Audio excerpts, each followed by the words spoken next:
Good morning everyone. অনেক দিন পর কিন্তু একদম নিজের ঘরে থেকে তোমাদের সঙ্গে ব্লগ শেয়ার করছি। এই দেখো আমার রুমটা ছোট্ট করে একটু দেখিয়ে নিলাম, তারপরে চলে যাব আমার বাপের বাড়ির উদ্দেশ্যে। বাবা নিতে এসেছিল, এসেই করে নিলাম ব্রেকফাস্ট। এটা ছিল চিড়ের পোহা সবজি দিয়ে।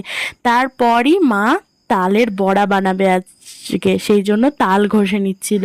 তারপর স্নান টান করে দুপুরের লাঞ্চ সেরে নিলাম। লাঞ্চে ছিল মাছের মাথা দিয়ে লাউ ঘন্ট, আর ছিল বিভিন্ন সবজি বড়ি দিয়ে তরকারি, আর এদিকে ছিল রুই মাছের ঝোল।